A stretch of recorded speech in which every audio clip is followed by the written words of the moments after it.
Saudações, meu nome é Paulo Gomes, eu sou professor associado na Universidade Federal do Rio Grande do Sul, lotado no Instituto de Artes, atuando no bacharelado em História da Arte e também no programa de pós-graduação em Artes Visuais, onde ministro aulas e oriento na área de História, Teoria e Crítica de Arte, dentro da linha de pesquisa e Relações Sistêmicas da Arte.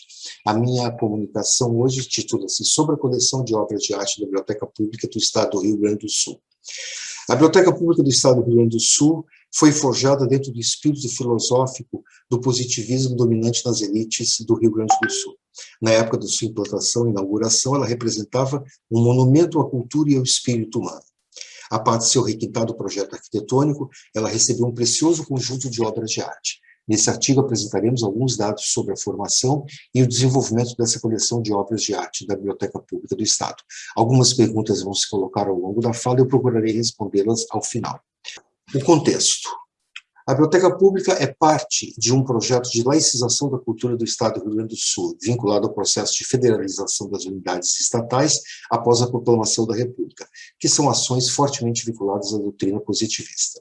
O projeto republicano no Estado do Rio Grande do Sul, e aqui nós temos os 3 governadores desse período, inicia-se em 1882 com a fundação do PRR, Partido Republicano Rio-Grandense.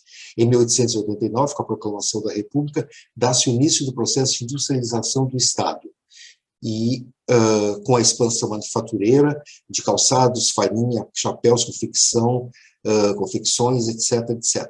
Paralelo a esse complexo contexto político-econômico, dá-se um movimento de construção cultural, marcado pelo empenho na constituição de uma identidade local que incorpore todos os segmentos da sociedade, e não somente a aristocracia rural, os pecuaristas. É um projeto de construção de uma identidade artística que une o homem e a paisagem. Ele terá a participação de inúmeros artistas intelectuais e, a esses, se juntarão os políticos, que vão forjar um Estado laico e progressista, independente das pressões dos grandes proprietários rurais, que tinham mentalidade colonialista e eram religiosamente reacionários. Mesmo se configurando dentro do positivismo, a filosofia fundadora de Augusto Conte, esse projeto não era uma unidade, se forja naquele momento uma ideologia cultural. Uma ideologia cultural no sentido daquilo que Teixeira Coelho nos diz que é orientação de valor político, filosófica, seguido de uma prática ou política cultural. A realidade cultural do momento participa daquilo que o Nelson Boeira, um dos grandes sociólogos do Rio Grande do Sul, vai chamar de positivismo difuso, isto é, o impacto do positivismo em outras esferas, além da política e da religião. Trata-se de uma ampla influência na vida intelectual que é associada à doutrina evolucionista e aos seus mentores.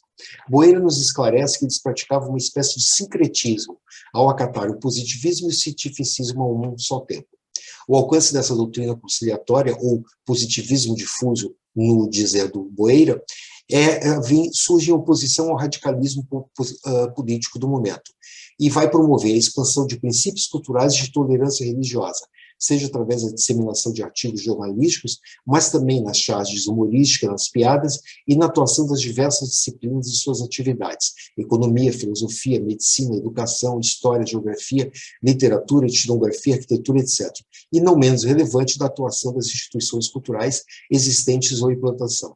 Dentro desse período, e integrando esse grande grupo de intelectuais e profissionais, vão ser criadas a Biblioteca Pública, na sua nova sede, que é o objeto da nossa fala, e também o Instituto Livre de Belas Artes, com seus cursos de música e desenho, prova do profundo entrelaçamento do positivismo na consciência local.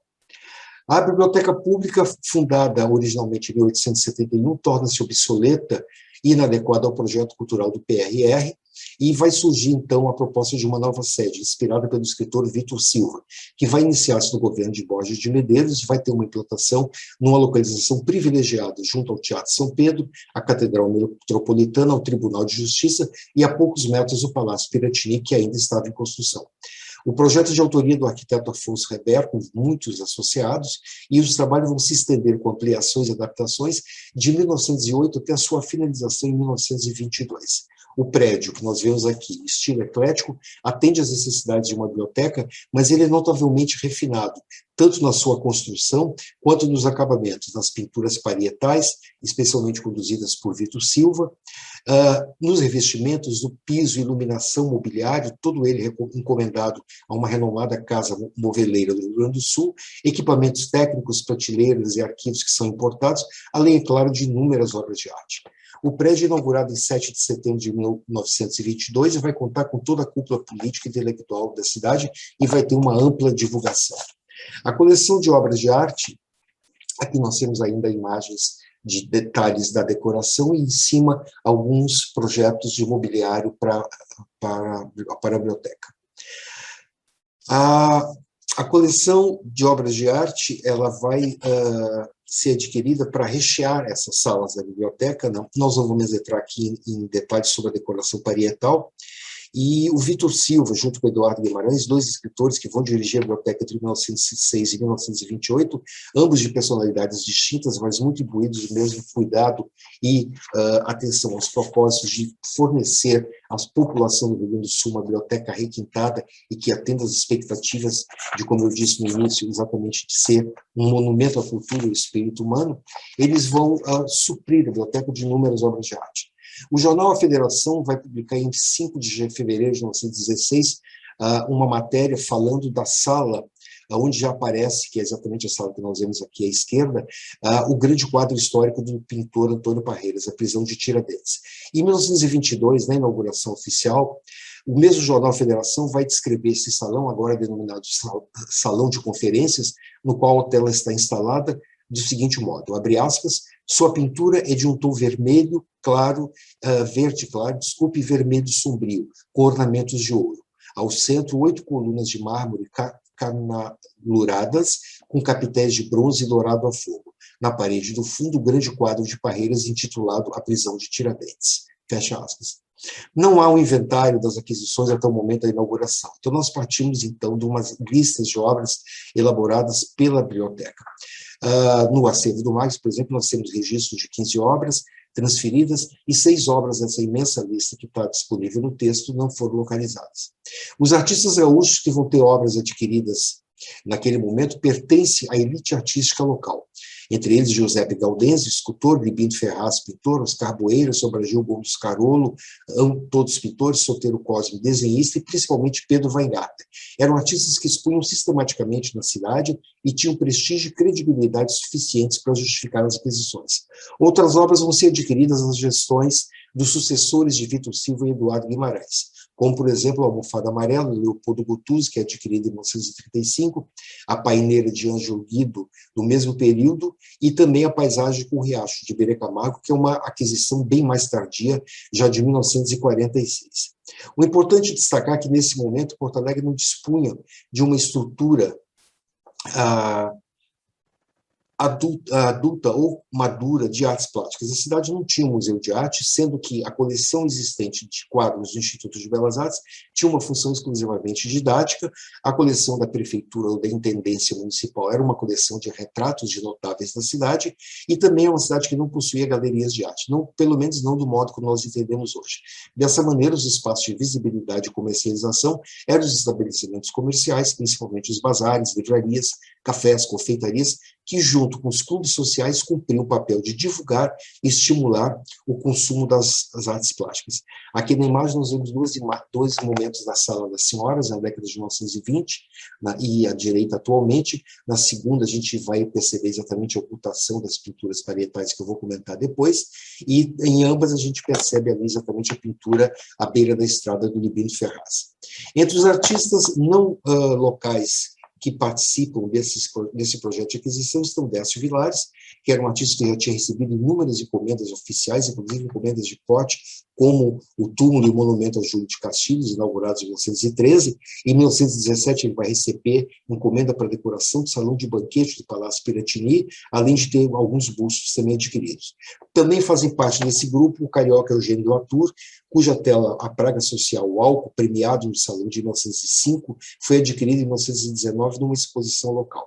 A tela, infelizmente, está em péssimo estado e não foi possível acessar a biblioteca nesse período da pandemia para fotografá-la. De qualquer maneira, é importante ressaltar que o Arthur morava em Porto Alegre e era professor do Instituto de Belas Artes e tem na coleção de quadros do Instituto 3 obras suas de referência.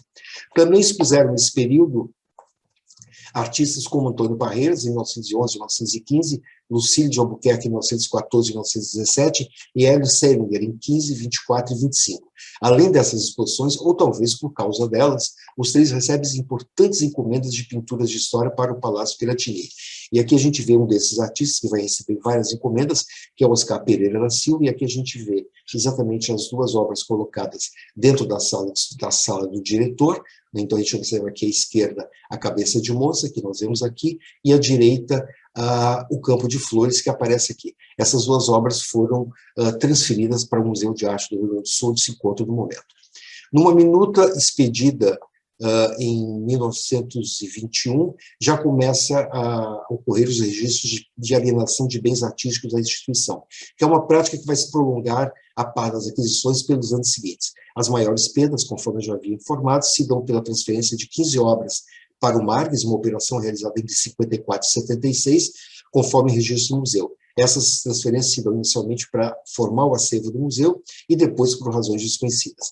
Uma peça importante que tem um destino errático é a prisão de Tiradentes, que nós vemos aqui, que é a mais importante das obras adquiridas naquele momento. Ela foi adquirida em 1915, colocada no lugar de honra, conforme eu mostrei, permanece até data incerta, provavelmente entre 1950 e 53, quando ela é transferida, então, para o Museu de Arte do Rio Grande do Sul.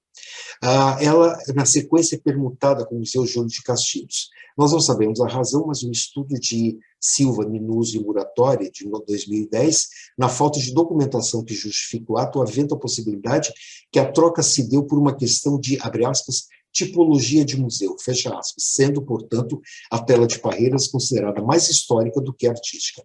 Mas o ápice do processo vem exatamente com a desvalorização do patrimônio através do pedido veemente da diretora do Museu da Biblioteca em 71, que o Palácio Piratini devolva o mobiliário que foi retirado para decorar o palácio.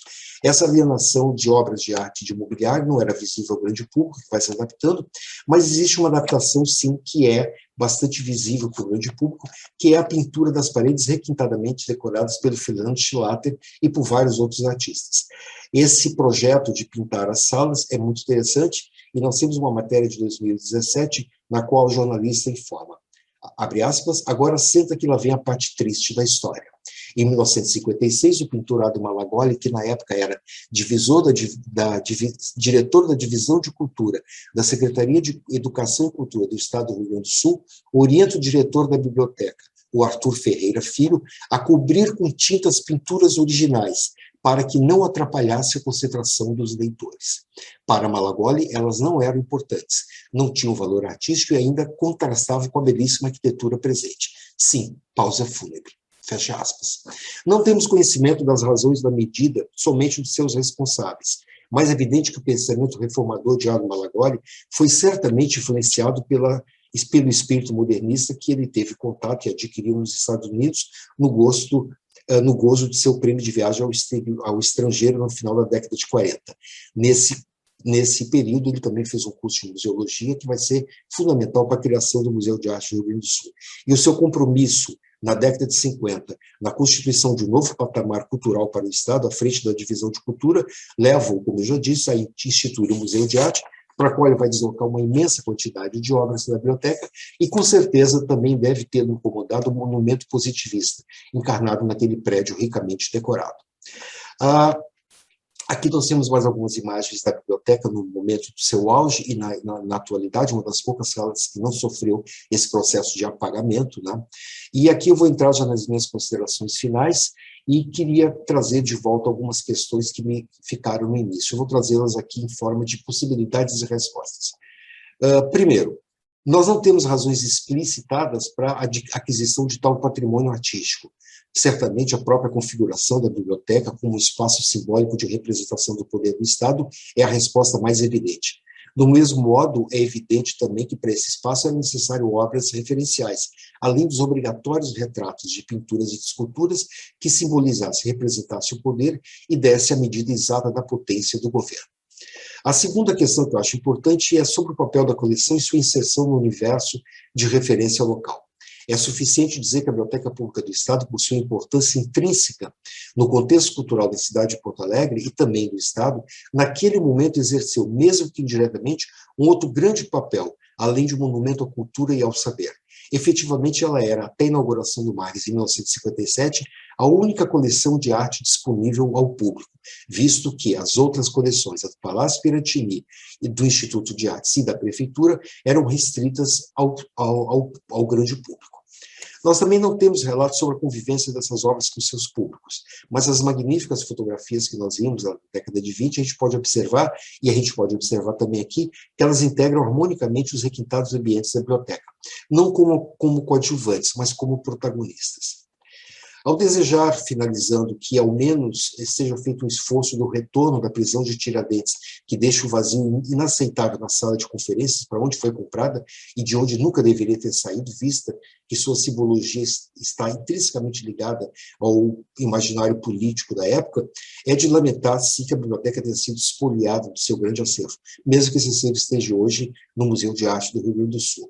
Também seria interessante verificar, e aí pensando exatamente no projeto de formação dessa biblioteca, quais dos 150 volumes da Biblioteca do Proletário do século XIX, aconselhados por Augusto Conte em 1852, integravam o acervo da biblioteca. E, no momento da sua abertura ao público, e quais deles ainda estão presentes nesse mesmo acervo. Aqui nós temos mais algumas imagens da biblioteca, com as suas decorações originais, no qual esses quadros fazem parte, integram essa decoração de uma maneira orgânica, exatamente criando um ambiente propício, se não a reflexão profunda, pelo menos a fruição de belas obras de arte, de belíssimo mobiliário, né? E eu encerro, então, informando que essa apresentação está vinculada ao projeto de pesquisa Artistas, Historiadores da Arte e Críticos, uma perspectiva da arte no Brasil a partir de acervos artísticos e documentais, também a pesquisa do mesmo nome da CAPES, e também a 2 ações de extensão vinculadas à Pinacoteca Barão de Santo Ângelo, a qual eu coordeno. Eu agradeço e fico à disposição das senhoras e dos senhores. Muito obrigado.